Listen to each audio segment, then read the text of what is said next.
Abra comigo sua Bíblia no Salmo 73, versículo 25.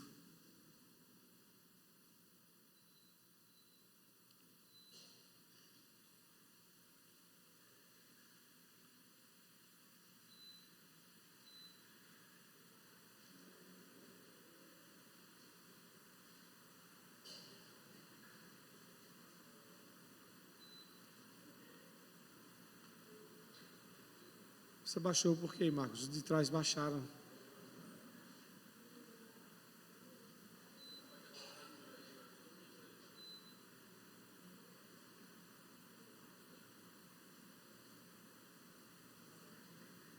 Não. Os de trás que estão errados agora.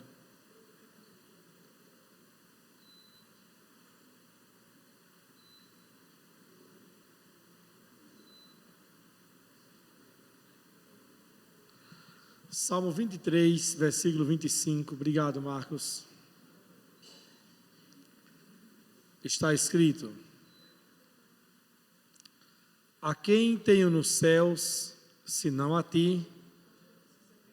73, 25. Isso. Salmo 73, 25.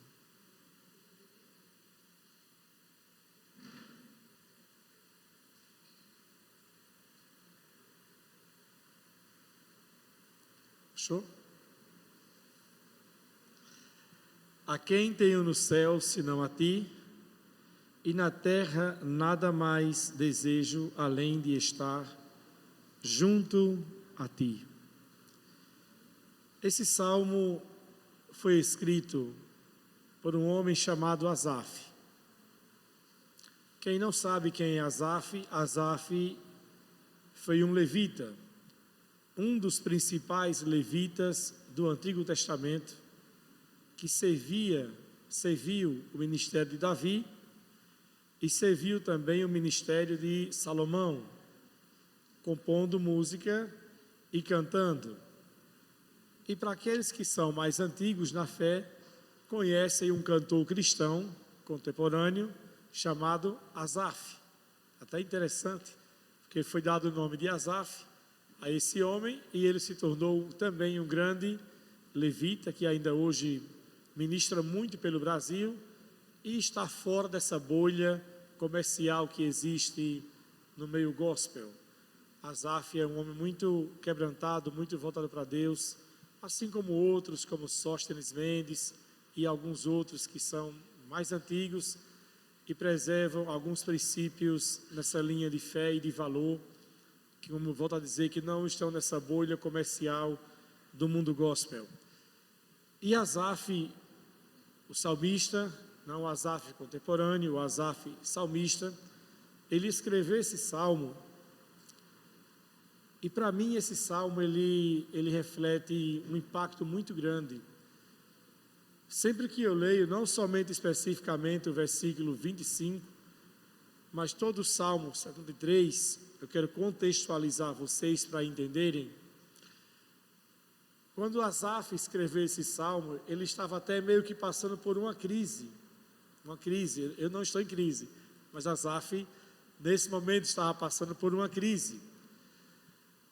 Ele estava vivendo uma vida regular, não uma vida extraordinária. E nesse mesmo tempo, ele olhou para as pessoas que ele também conheciam, da sua época. Essas pessoas não levavam um estilo de vida tão cristão como ele levava. Ele era um levita, consagrado, dedicado, fazia suas composições, ministrava ao Senhor, adorava, orava, cantava, mas a sua vida não estava boa. Ele estava passando por algumas adversidades na sua vida. E ele, nesse Salmo 73, ele olha para essas pessoas que ele conhecia e que não levavam a vida cristã tão a sério quanto ele levava, e aparentemente essas pessoas estavam bem. Elas estavam bem.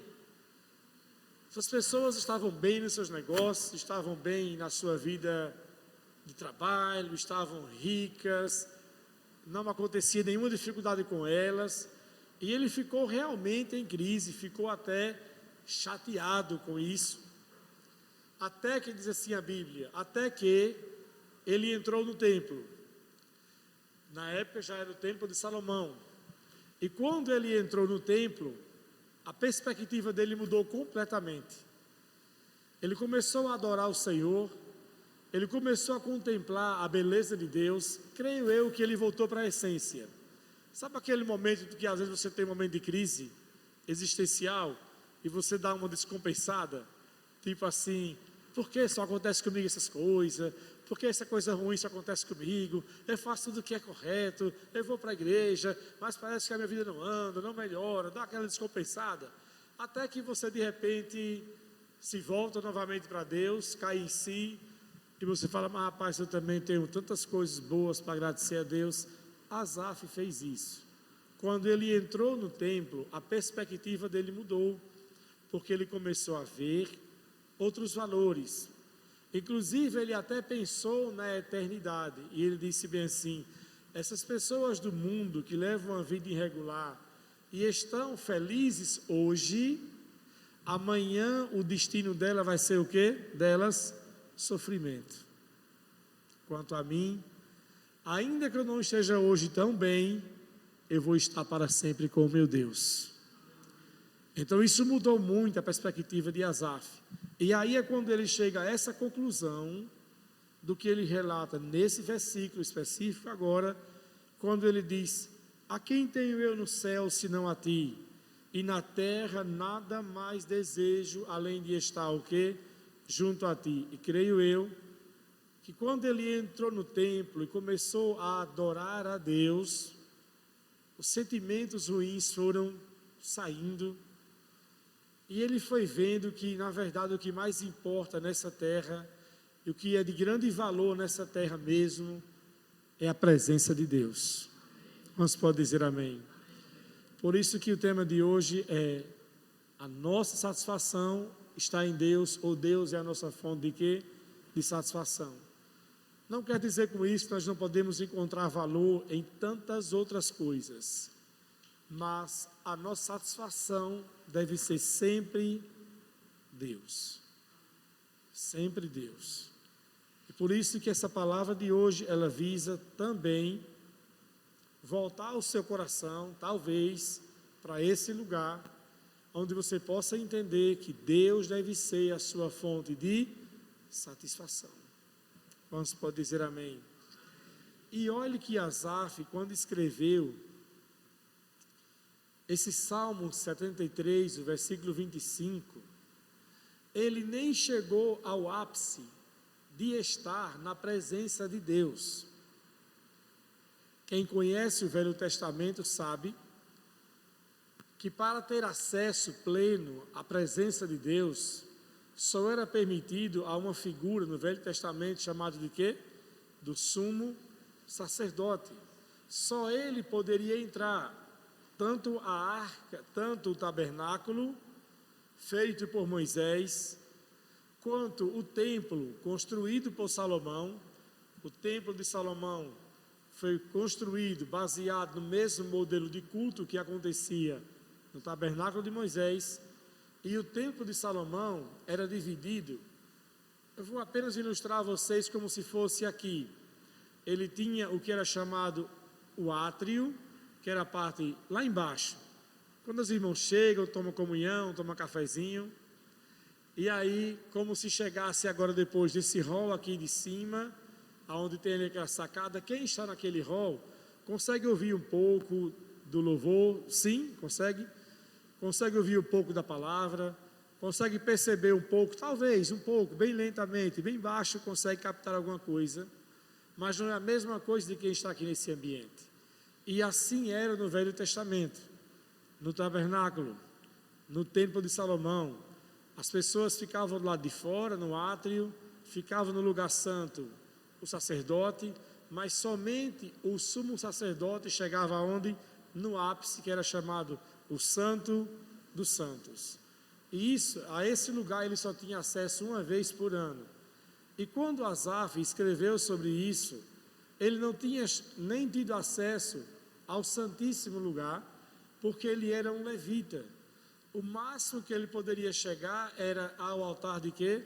De sacrifício, bem distante, mas mesmo assim, mesmo chegando neste lugar, ele entendia que encontrava um prazer muito grande em estar ali, porque ali ele estava diante da presença de Deus.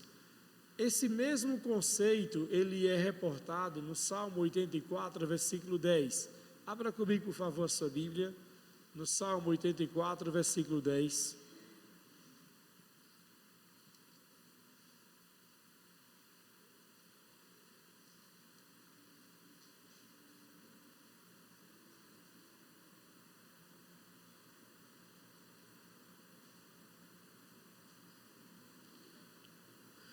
No Salmo 84, 10, que foi escrito pelos coraitas, não foi escrito por Davi, olha o que esse salmista diz, Salmo 84, 10. Ele diz: melhor é um dia aonde, irmãos, nos teus átrios, do que 1000 dias em outro lugar. Prefiro ficar à porta da casa do meu Deus, a habitar aonde? Nas tendas dos ímpios. Mais uma vez, um outro salmista agora, que também não teve acesso ao lugar santíssimo, ele não experimentou o ápice da presença, nem da glória de Deus. Esse aqui estava mais longe do que Asaf, porque esse aqui na verdade estava nas portas, nos átrios, e ele disse bem assim: é melhor estar neste lugar, nos átrios, nas portas da casa do meu Deus, por um dia, do que 1000 dias em qualquer um outro lugar. Irmãos, esse deve ser também um anseio do nosso coração. Amém? Eu disse aqui na quarta-feira que eu não consigo conceber um cristão, eu não consigo entender como um cristão consegue passar 1, 2, 3 meses sem tomar ceia e não ficar triste por não estar ceiando. Como um cristão pode muitas vezes faltar tantos cultos na igreja e isso não causar um desconforto no seu coração. Como um cristão pode ficar às vezes tantos dias sem ler sua Bíblia e isso não causar nenhum desconforto no seu coração. Como um cristão pode passar tantos dias às vezes sem ter um tempo de oração, de louvor, de adoração, de escutar uma música cristã, e isso não mexer em nada o seu coração. Alguma coisa não está certa. Não é normal. Não é normal. Porque como nós nascemos de novo, nós somos uma nova criação, o nosso espírito foi recriado em Deus, ele deseja comunhão com Deus, ele deseja estar na presença de Deus, ele deseja isso. Então nós sempre devemos estar sondando o nosso coração para ver se muitas vezes algumas coisas do mundo não estão entrando em nosso coração e está causando um esfriamento e um distanciamento, que a gente não mais sente esse anseio por essa presença, ou até mesmo considera o quão importante deve ser valorizarmos, estarmos na presença de Deus. E eu sei que as pessoas dizem assim: mas pastor Jair, eu não preciso estar na igreja para sentir ou buscar a presença de Deus. Eu concordo que você não precisa. Agora, eu discordo quando você falar que não é necessário. Se você levar uma vida intensa de comunhão com Deus em sua casa, em seu TSD, que é o seu tempo a sós com Deus, de fato você vai estar plenamente sendo o quê? Suprido. Mas mesmo assim faz uma falta, e é necessário o ambiente, o quê? Igreja. Porque no ambiente igreja nós desfrutamos de uma unção coletiva. Quando estamos em casa, desfrutamos de uma unção, o quê? Individual, de uma presença individual. Disse bem assim Jesus em Mateus 18: onde estiverem 2 ou 3, eu o quê? Eu estou com eles. Ele disse em Mateus 28, 18 também: eu estou para sempre com vocês. Ele disse que está para sempre conosco em Mateus 28, 18, mas ele disse também que no versículo em Mateus 18, 20, 22, que onde estiver 2 ou 3, ele também está presente. Ou seja, ele não já estava presente se estivesse sozinho? Porque ele está presente quando tem 2 ou 3? Ele está presente de uma forma mais intensa. E é isso que desfrutamos na igreja, de uma unção que coletiva. Foi por isso que Asaf disse que nesse lugar valeria a pena, porque quando ele estava no templo, ele estava em um local onde estava havendo uma atividade de culto. E nesse lugar, onde ele estava vendo uma atividade de culto, ele estava observando que as pessoas ali estavam satisfeitas. Aqui as pessoas que entravam carregadas de pecado e faziam os seus sacrifícios pelos pecados, que deixavam os sacrifícios, elas voltavam melhores depois de sacrificarem. Elas se sentiam em paz, se sentiam alegres. E pessoas que vinham de lugares distantes, judeus que vinham até de outras nações, judeus que vinham de lugares distantes, dentro do próprio Israel, vinham de lugares distantes para cultuar, para levar seus sacrifícios para Deus. E essas pessoas, quando chegavam ali, suadas, às vezes carregando tanta coisa, cansada. Lembra de José e Maria? O que eles fizeram quando Jesus era pequeno, que eles foram para Jerusalém, levar ali o seu culto, levar suas ofertas, e Jesus com 12 anos ficou entre os companheiros de viagem, quando ele tinha 12 anos. Então era comum que os judeus eles saíam em grupos, em caravanas, e há alguns salmos, inclusive, como o Salmo 122, que descreve esse momento, quando eles disseram, alegrei-me, quando me disseram, vamos aonde? A casa do Senhor. Então eles se alegraram quando foi organizado uma caravana, um grupo, para sair de uma cidade e ir para Jerusalém, levar os dízimos, as ofertas, os sacrifícios, e eles voltavam com júbilo, com alegria, com satisfação. Então Asaf entendia que estar nesse lugar era importante. A mesma coisa o outro salmista disse: eu prefiro estar aqui na porta do que estar por um dia, do que estar 1000 dias em qualquer outro lugar. Diga comigo, diga, vale a pena. Mais uma vez, diga, vale a pena estar na presença de Deus. Então, irmãos, nós devemos ansiar por essa presença, porque é nessa presença que encontramos a nossa satisfação. Na presença de Deus nós encontramos cura para as nossas doenças e para as nossas enfermidades. Na presença de Deus encontramos paz para o nosso coração. Sim ou não? Encontramos. Encontramos refrigério na presença de Deus. Encontramos. Muitas vezes encontramos direção para a nossa vida. Encontramos direção na presença de Deus. Encontramos renovo diante de Deus. Encontramos renovo quando estamos orando na igreja, em um grupo, em um GC. Encontramos tudo isso. Mas nada disso é maior ou mais importante do que a própria presença de Deus. E é ela que nos satisfaz. Nenhum bem nesse mundo satisfaz ninguém. A satisfação que os bens oferecem, elas são, que irmãos, momentâneas. A pessoa diz bem assim: eu queria ter aquele carro. Aí quando ela tem, daqui a pouco já não tem mais aquele brilho, não tem mais aquele impacto. Conquistou aquele, já começa a olhar para quê? Para outro. Ah, como eu queria essa casa, não tenho casa. Quando tem a casa, daqui a pouco já perdeu o quê? A satisfação. Nos primeiros dias, a casa era arrumada, era limpa, não podia ver uma formiga no chão que já limpava a casa. Não podia ver um grão de arroz, já limpava o quê? A casa. Tudo no devido lugar. Não é minha casa, é minha bênção. Estou tão feliz, mas passa os dias e começa a acumular o quê? Os trecos. começa a acumular as coisas na garagem, no quarto, na despensa, vai deixando o banheiro já, vai deixando uma coisa que quebra, vai deixando, outra coisa quebra, vai deixando, vai deixando, vai deixando, vai deixando. E aquela casa que era sinônimo de quê? De satisfação, agora já virou, às vezes até um lugar de quê? Desconforto.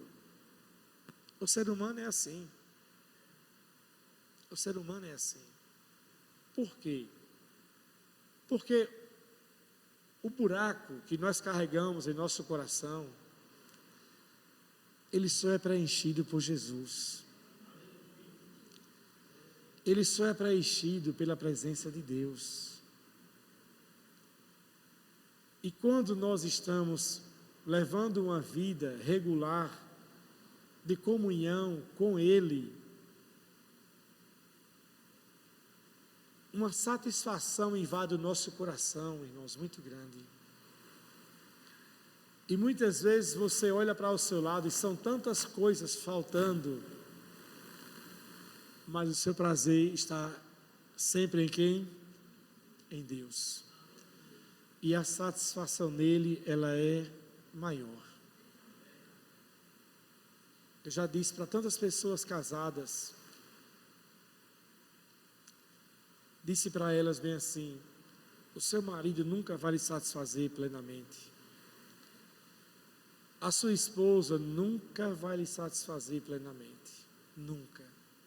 Sempre serão incompletos. Sempre. Pode ter muitas virtudes, mas sempre vai ter uma ou outra coisa que você não vai gostar. Mas Deus é perfeito. Ele é perfeito. E nós estamos vivendo dias em que as pessoas estão correndo de um lado para outro na sociedade, sempre em busca de coisas que possam satisfazê-las. Não é assim? Eu disse para a pastora Sandra ontem: meu Deus, janeiro já está acabando.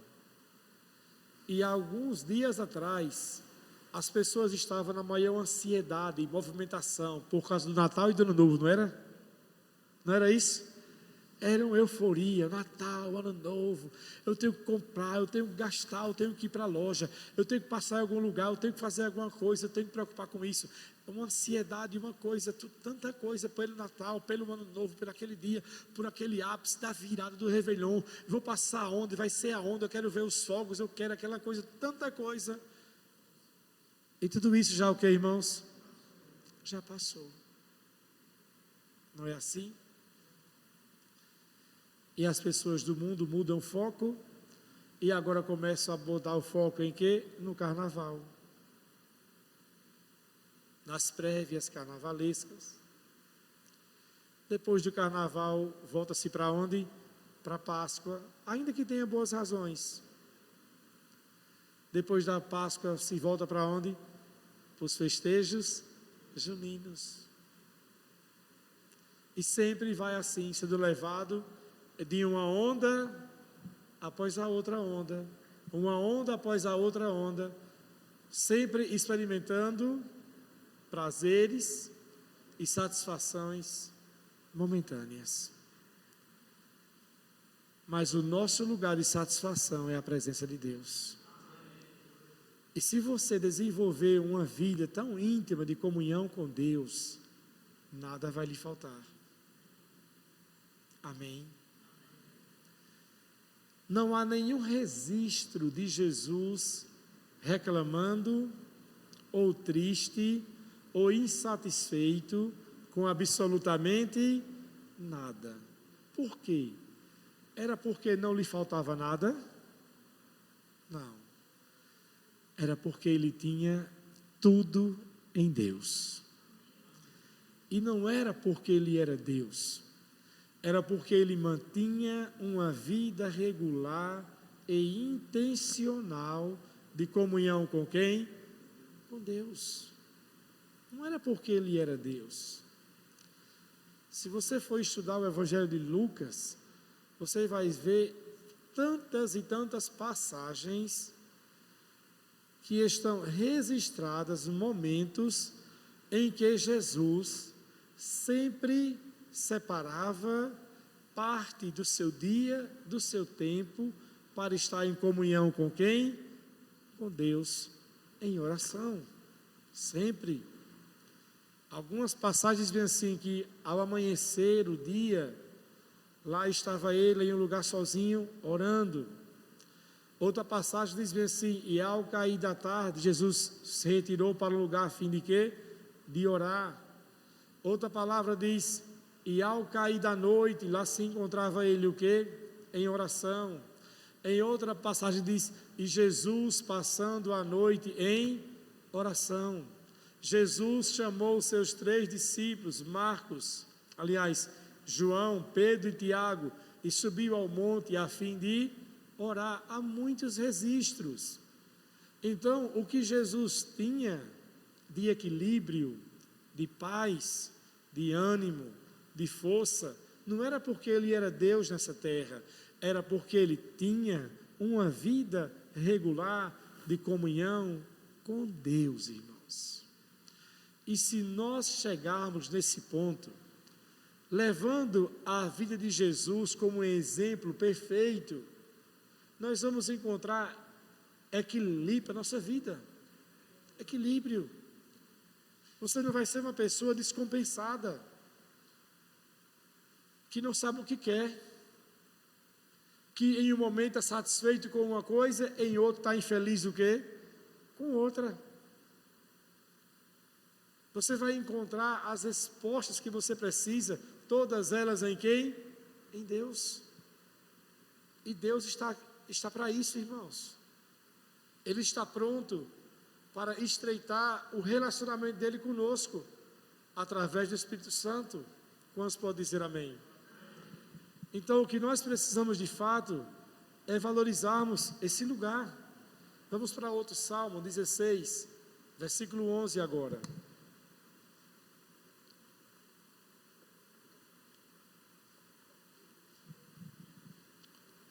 Salmo 16, 11.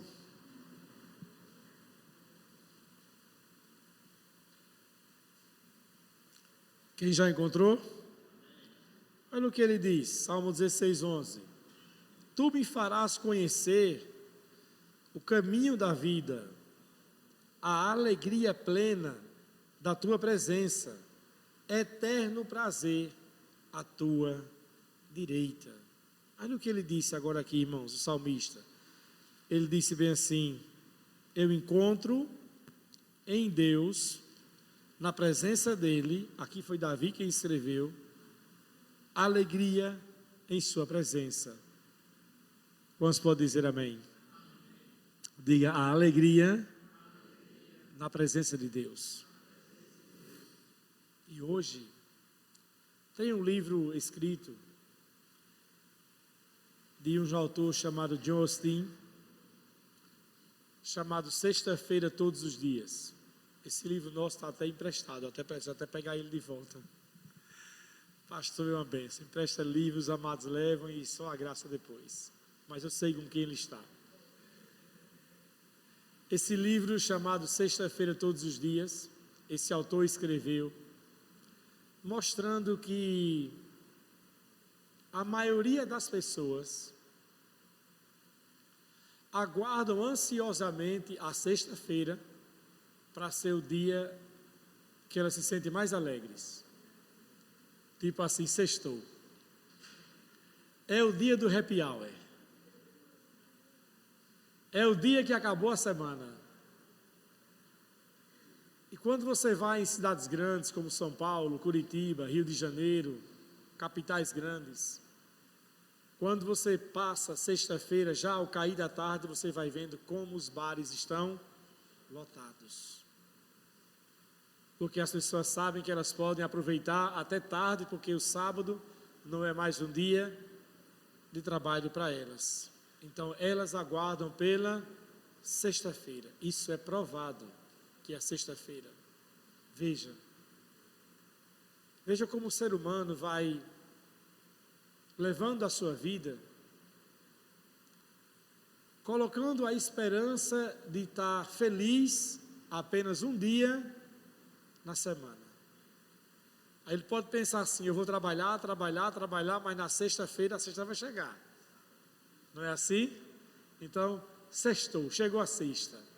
Mas, irmãos, na verdade, nós podemos encontrar a satisfação e a alegria em Deus e a felicidade todos os dias. Todos os dias. Para nós, segunda-feira não é um dia de tribulação, porque temos que trabalhar. Segunda-feira é um dia abençoado. Para nós, terça-feira é um dia abençoado. Para nós, todos os dias são abençoados. Se não é para você, deveria ser.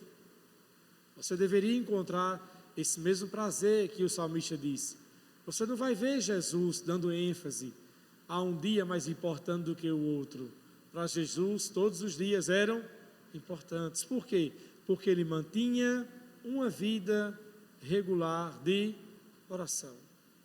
Agora a questão é: nós queremos satisfação? Queremos. Nós queremos viver satisfeitos? Queremos. Mas aonde é que estamos buscando isso? Estamos buscando como as pessoas do mundo buscam? Estamos depositando nossa satisfação em coisas? Se eu tiver um carro, vou ser mais feliz. Se eu tiver uma casa melhor, eu vou ser mais feliz. Se eu tiver isso, se eu tiver aquilo, eu vou ser mais feliz. Será que é isso? Será que as pessoas que têm tudo o que elas desejam em termos materiais são pessoas plenamente felizes?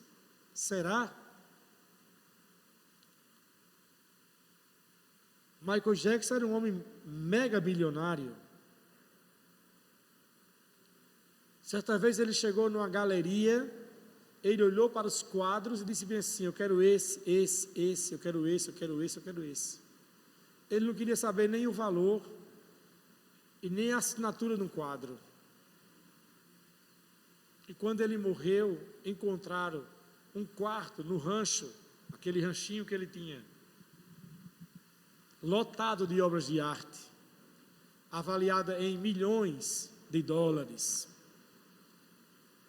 E as pessoas que viviam perto dele diziam que ele era uma pessoa o quê? Infeliz. E tantos outros. E tantos outros. Milionários, bilionários, que têm tudo, mas são pessoas infelizes. Por quê? Porque não encontraram o caminho para a paz e para a satisfação que está em Deus. Quantos podem dizer amém? Abra comigo João capítulo 6, versículo 65. João 6, 35, do Evangelho de João.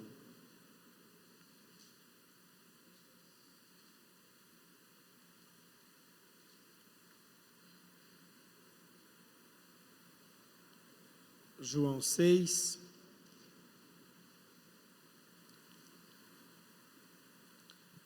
35. Olha o que disse Jesus. Então Jesus declarou, ele disse o que, irmãos? Eu sou o que, irmãos? O pão da vida. Aquele que vem a mim nunca terá o que, irmãos? Fome. Aquele que crê em mim nunca terá o que, irmãos? Sede. Jesus, ele é o que, irmãos? O pão da vida. Tipo assim, sou eu quem posso satisfazer plenamente a sua vida.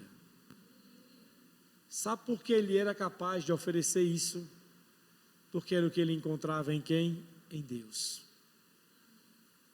Por isso, ele era capaz de oferecer aquilo que ele encontrava em Deus. Da mesma forma que ele se alimentava espiritualmente do seu relacionamento com Deus, ele oferecia o mesmo caminho.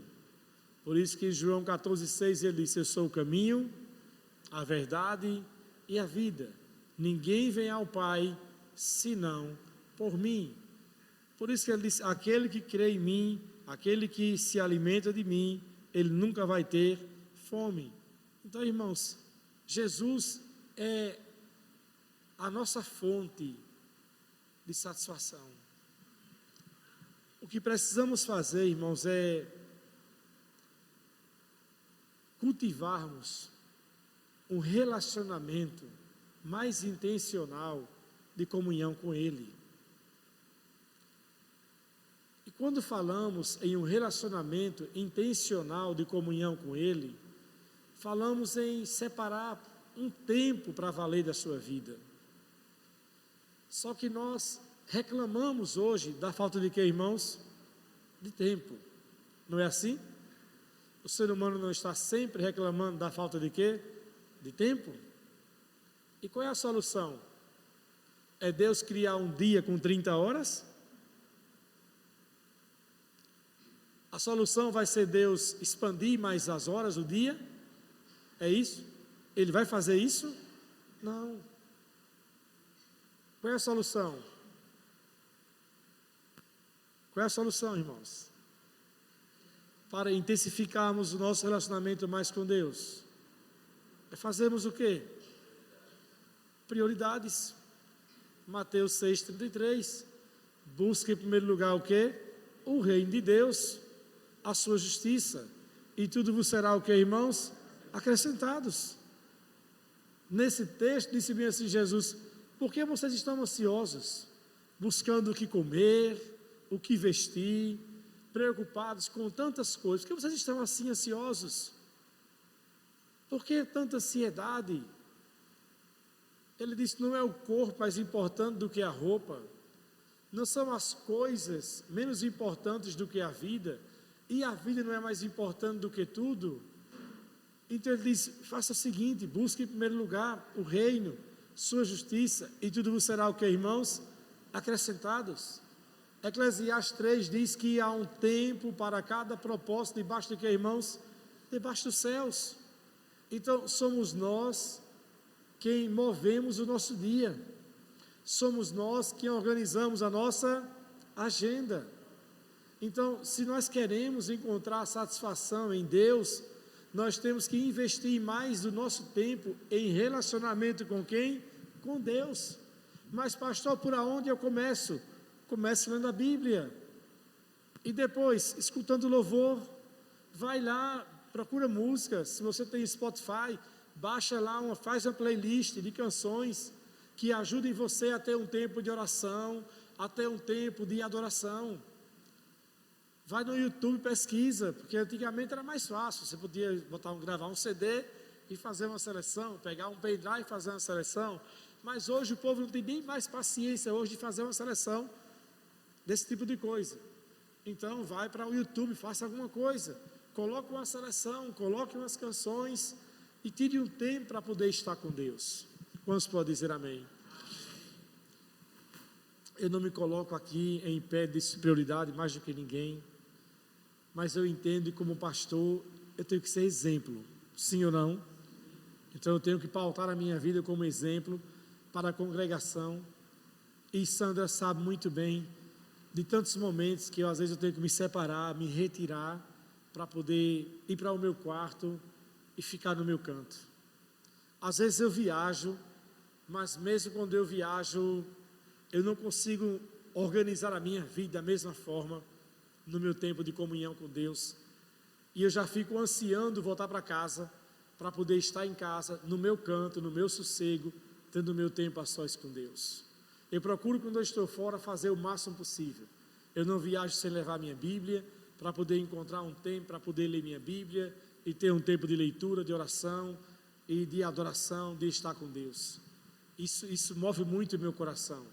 Da mesma forma que estar em alguns ambientes mexe muito comigo e me desestabiliza às vezes. Estar em ambientes às vezes com músicas do mundo, só tocando música do mundo, música do mundo, música do mundo, música do mundo, isso vai me enchendo de um jeito. Eu fui no ano retrasado para Morro de São Paulo, e misericórdia, meu Deus, isso era terrível. Em todo lugar onde ia em Morro de São Paulo era música ao vivo, música ao vivo, música ao vivo. Eu já estava no terceiro dia, já estava balançando já estava caminhando na rua quase balançando, porque era música em tudo quanto era lugar. Teve um dia que estávamos em um restaurante, eu, Sandra e pastor Valque e Valéria, e falei: eu preciso sair daqui, eu preciso sair. Fui para a praça, Fiquei sozinho, porque aquilo já estava me descompensando já, mexendo comigo. Porque, irmãos, nós somos seres espirituais. Eu não estou dizendo para você que eu sou mais espiritual do que você, não. Mas eu estou falando que nós somos seres espirituais. E o nosso espírito, ele almeja por ambiente que vai manter ele conectado com Deus. Eu penso assim. Pelo que eu entendo da palavra. Então, o próprio Jesus, em muitos momentos, ele deixava a agitação das pessoas, ele deixava a agitação da necessidade da multidão, até mesmo de orar pelas pessoas. Ele deixava as multidões e subia ao monte para estar com quem? Com Deus. Às vezes, ele não orava nem em casa, ele preferia ir para o monte, porque se ele ficasse orando em casa, e se ele estivesse na casa dele, em Cafarnaum, as pessoas iam bater na porta atrás dele. Então ele falava, eu tenho que zarpar, porque senão o povo vai me deixar sossegado. Vocês lembram daquele caso, daquela cura, que ele operou o milagre naquele paralítico, o paralítico foi colocado pelo telhado da casa? Ali foi na casa do próprio Jesus, em Cafarnaum. Aquela bagunça santa foi na casa dele.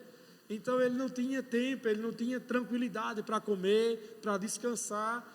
Mas ele fazia o que, irmãos? Ele sempre priorizava o seu tempo de comunhão com Deus. Olhem para cá. Se você perceber alguém do seu lado, não falo hoje aqui no ambiente, no dia a dia, reclamando de insatisfação, de tantas coisas, faça a pergunta assim, mas vem cá, como é que está o seu tempo de relacionamento com Deus, de oração e leitura? Faça essa pergunta. Sabe qual vai ser a resposta? Não está muito bom não. Aí você diga bem assim, então, tire uma semana intensificando o seu tempo de leitura, oração e adoração, e a gente conversa daqui a uma semana. E você vai ver a perspectiva dessa pessoa mudar, assim como mudou a perspectiva de quem? De Asaf, quando ele entrou aonde? No templo. Ele disse, não, os meus pensamentos estavam o quê? Equivocados. A minha perspectiva estava o quê? Equivocada. Não. Deus é mais importante do que tudo. No céu e na terra, não há nada, nem ninguém mais importante do que Deus. Quantos podem dizer amém? Só assim você vai conseguir redirecionar o seu coração. Qualquer uma outra coisa que você fizer vai ser apenas um paliativo. Ah, não, eu estou precisando de uma viagem. Pois bem, viaja. E quando você voltar vai estar o quê? O mesmo sentimento. Ah, não, eu estou precisando, eu acho que é reformar minha casa. Pois bem, faça a reforma. Não, eu estou precisando de alguma outra coisa. Sabe quem fez isso? Salomão. Salomão buscou realização, satisfação em projetos, bebida, no sexo, em compor. Ele escreveu uma quantidade absurda de versos, de poemas, Salomão. Ele procurou satisfação na construção, ele foi um mega visionário para construir tantas coisas. Ele deu nome a muitas coisas, ele foi dado à ciência. Salomão, ele explorou tudo isso. Aí sabe qual foi a conclusão final dele? Ele disse, enfado, vazio, misericórdia. De nada valeu isso, tudo isso, e nada vale a pena. Ele disse bem assim, só vale a pena mesmo, é buscar a sabedoria em Deus. Não é viagem, viagem é bom, sim. Não são coisas são importantes, sim, mas não para substituir a satisfação que podemos encontrar na presença de Deus. Quantos podem dizer amém? Descanse, viaje se for preciso, para desestressar a sua mente, mas não por uma questão de insatisfação. Porque os problemas não estão lá fora, estão dentro. Estão dentro. E por isso que muitas pessoas buscam esse preenchimento com o quê? Com bebida, com drogas, não é assim? Vai se drogando, porque na hora que a droga entra, ela produz o quê? Aquele efeito de quê? Da adrenalina sobe. Mas chega uma hora que essa droga, ela não faz mais o mesmo o quê? Efeito, porque a pessoa já se acostumou com aquela dose de quê? De adrenalina. Aí tem que buscar uma dose o quê? Mais forte. E vai entrando em um caminho de quê? De dependência. E o vazio permanece o mesmo. Repita comigo, diga: a minha satisfação deve estar em Deus. Se você encontra satisfação em Deus, irmãos, todo o que estiver em torno da sua vida é abençoado. Esse pacto é em tudo. Você passa a olhar para as coisas, para aquilo que você tem e até para aquilo que você não tem, com uma outra perspectiva. Não é que você deixa de ter fé para desejar ter mais, mas você entra em um modo de gratidão tão grande para Deus, de satisfação, de felicidade, de alegria e de contentamento. Foi sobre isso que Paulo falou em Filipenses capítulo 4. Paulo também estava meio perdido quando ele escreveu aquela epístola. Ele precisou encontrar algumas coisas. Ele vai escrever ali sobre equilíbrio, encontrar a paz, e depois ele fala sobre encontrar o quê? O contentamento. E ele diz bem assim, então: eu aprendi o segredo de viver o que, irmãos? Contente em toda e qualquer situação, seja tendo muito ou tendo pouco, suprido ou faltando o quê? Algumas coisas. Eu aprendi o segredo. Já escrevi sobre isso em uma das minhas reflexões. E eu disse bem assim: se Paulo aprendeu, nós podemos o que, irmãos? Aprender. O segredo de que, irmãos? Do nosso contentamento. Porque no versículo 13 ele diz: eu posso tudo naquele que me fortalece.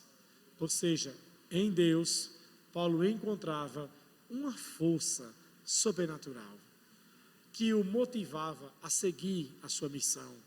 Em Deus, você vai encontrar uma força tão sobrenatural que nada vai lhe abater nesse mundo, que nada vai roubar a sua paz, que nada vai roubar a sua alegria. É sobre isso que trata o Evangelho. O Evangelho não trata sobre coisas, o Evangelho trata sobre Deus. Jesus como nosso centro, Jesus como a nossa fonte, Salvador, aquele que nos perdoou, aquele que nos ama, aquele que nos restaura, aquele que nos supre. No Evangelho, em Cristo, encontramos o quê? Tudo. Sobre isso, Neemias escreve no capítulo 8, versículo 10, quando ele diz: a alegria do Senhor é o que, irmãos? É a minha força. Agora veja bem, Neemias 8:10 diz: a alegria do Senhor é a minha força. Mas Neemias foi o tempo todo um cara alegre? Foi ou não foi? Sim ou não? Ele foi um cara o tempo todo alegre? Não. Paulo foi um cara o tempo todo satisfeito? Não, porque ele aprendeu. Neemias também não. Como começa o livro de Neemias? Dizendo que ele se apresentou como para o rei? Alegre? Foi isso? Ele entrou diante do rei alegre: ei, bom dia, pai, estou aqui, está querendo alguma coisa? Quer experimentar algum vinho novo hoje? Foi feito, desenvolvido um coquetel novo, quer provar? Foi assim que ele estava diante do rei? Ele estava como? Com um semblante abatido. Mas ele era um cara alegre. Mas naquele dia ele estava o quê? Abatido. Olha aí a mudança. O rei percebeu e falou: está tudo bem, Neemias? Você hoje está abatido, está triste, semblante assim. Qual foi a resposta dele? Como eu posso estar bem? Como eu posso estar feliz? Se a minha nação está o quê? Destruída pelos babilônios. Como eu posso estar bem se o templo da minha cidade, o lugar de culto ao meu Deus, está o quê? Em ruínas. Aí o rei disse: e o que é que você quer? Está precisando de quê então? Aí ele fez o quê? Eu vou pensar. Eu vou orar. Aí ele orou e pediu ao rei que desse a permissão de ir ver como estava a situação de Jerusalém. Ele foi e o rei o favoreceu com a bênção para que ele pudesse reconstruir Jerusalém. E então ele começa esse processo de reconstrução. E dentro desse processo, a alegria dele, ela é o que, irmãos? Restaurada. Por quê? Porque quando ele começou a reconstruir Jerusalém, ele voltou para o lugar de que, irmãos? Do templo. Ele voltou para o templo e ele foi vendo aquele lugar do centro de culto. E aquilo foi resgatando memórias dele, daquilo que ele ouviu do que Deus fez naquele templo, daquilo que o templo representava para quem? Para o seu povo. E então a alegria novamente veio para o seu coração. E aí então ele diz: a alegria do Senhor é a minha força. Quantos podem dizer assim? Diga: a alegria do Senhor é a minha força. Em algum momento da vida, você pode se abater. Eu posso me abater. Mas quando a gente ativa a chave da nossa relação de oração, de comunhão, de busca pela presença de Deus, Ele começa novamente a restaurar a paz, a nossa força e a nossa alegria. Quantos podem dizer amém? Isaías 40, abra comigo o versículo 29.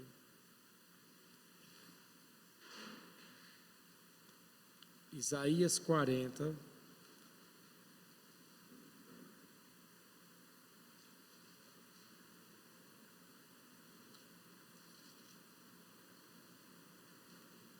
Olha o que diz: ele fortalece o cansado, 40, 29, e dá grande vigor ao que está, o que, irmãos? Sem forças. Até os jovens se cansam e ficam exaustos, e os moços tropeçam e caem. Mas aqueles que esperam no Senhor, faz o que, irmãos? Renovam as suas forças, voam alto como águias, correm e não ficam, o que, irmãos? Exaustos. Andam e não se cansam. O que a gente pode encontrar aqui? Deus aumentando a nossa força. Repita comigo, diga: Deus vai aumentar a minha força. E aqui não está falando de musculatura, embora esteja usando como ilustração a parte o quê? Física, mas aqui está falando do nosso interior. Ele vai renovar as nossas forças, a sua expectativa, a sua esperança. Viveremos um ano extraordinário. Quantos podem dizer amém? Então, muitas vezes, o diabo vai tentar roubar a sua paz, drenar a sua energia, abalar suas emoções, colocar você para baixo, mas você vai para o seu lugar de comunhão com Deus, vai para o seu lugar de busca, vai para o seu lugar de oração, vai para o seu lugar de leitura, vai ler a palavra, e enquanto você está lendo sua Bíblia, lendo a palavra, um versículo, uma verdade vai saltar ao seu coração, e aquilo vai vir à tona, como uma palavra rema para você. Essa palavra então levanta você, lhe traz novamente a paz, lhe traz para o equilíbrio, e você segue a sua vida com expectativa. A mesma coisa disse Abacuque: ainda que a figueira não floresça, ainda que o produto da oliveira falhe, ainda que os animais do campo sejam exterminados, em Abacuque 3, 17 a 19, ele diz: todavia eu me alegrarei no Senhor e exultarei no Deus da minha salvação, porque é Ele quem unge os meus pés e me faz andar em lugares altos. Quantos podem dizer amém? Quando a palavra fala sobre andarmos em lugares altos, é tipo assim: a fé sendo elevada vai mudar a sua perspectiva de que, irmãos?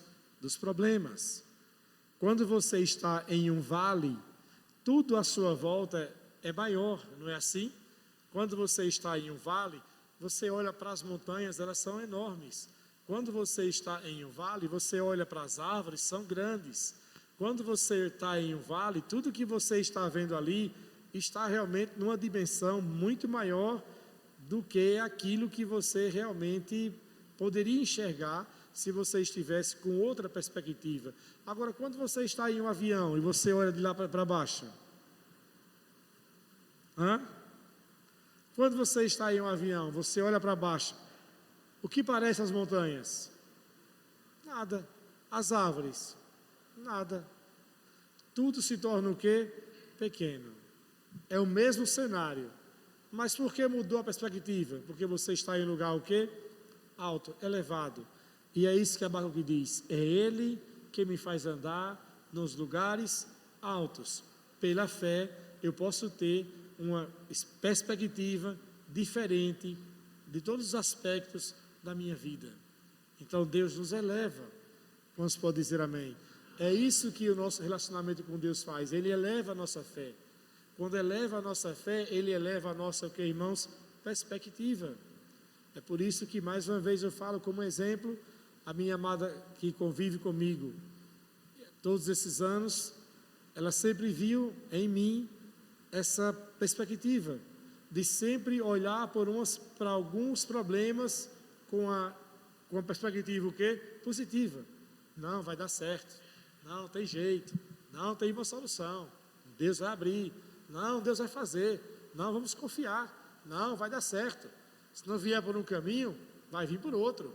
Não dando por aqui, vai dar por aqui. Vamos encontrar a solução.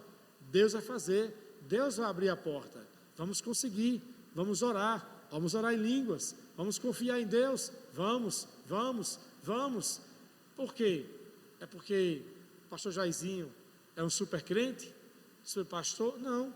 É porque eu pratico aquelas coisas básicas do Evangelho, que é ler a palavra, a oração e a comunhão com Deus. Falamos aqui, vocês me acompanham ao longo dos anos, sempre digo, todos os anos, eu leio a Bíblia todos os anos, uma vez por ano, e as pessoas então colocaram nos seus projetos de vida: esse ano eu quero ler minha Bíblia toda. Mas você não vai ler a Bíblia toda no retiro. Você não vai fazer um retiro para passar uma semana para ler a Bíblia. Você tem que começar dia após dia. Então, hoje, eu concluí a leitura de Atos. Então, já foram Mateus, Marcos, Lucas e João, Atos. Então, já estou seguindo, lendo, dia após dia, semana após semana. Então, a leitura da palavra, ela traz o que, irmãos? Ela traz vida. Em João 6:63, disse Jesus: as palavras que eu vos digo são espírito e vida. Então, enquanto você está lendo, uma palavra salta ao seu coração.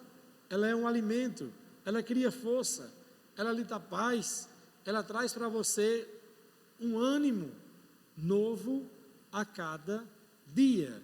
Diga: eu vou continuar crescendo. Diga: eu vou continuar crescendo. Então, quando você encontra essa força em Deus, irmãos, não há quem detenha aquilo que Deus tem para você. Mas se você perde a força, perde o ânimo, perde a paz, dificilmente você vai conseguir ter lucidez para enxergar o caminho que Deus esteja apontando para você. Muitas vezes as ondas, os tumultos nos deixam em pontos cegos para tomarmos algumas decisões. Mas quando estamos centrados em Deus, orando, buscando Sua palavra, Ele nos dá essa alegria e nos dá algo chamado graça. Diga graça. Diga, eu quero a graça de Deus. Em Hebreus 4,16 diz: aproximemo-nos juntamente ao trono da graça, a fim de recebermos graça e misericórdia, que nos ajude no momento que, irmãos, oportuno.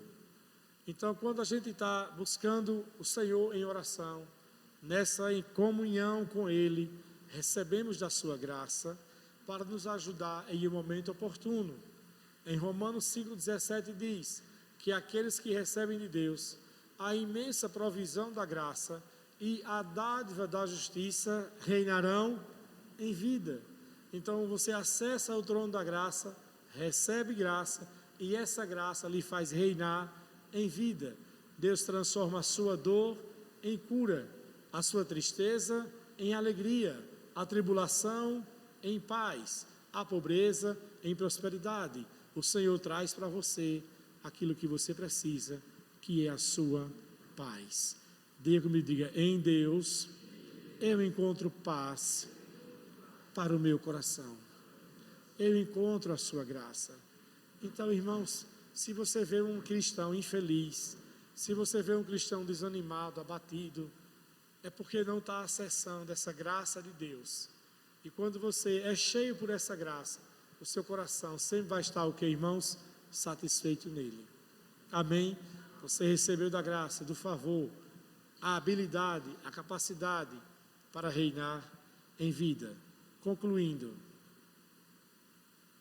invista do seu tempo no seu relacionamento de comunhão com Deus. Só assim você vai desfrutar de uma vida inteiramente satisfeita nele. Quantos podem dizer amém? Vamos ficar em pé em nome de Jesus.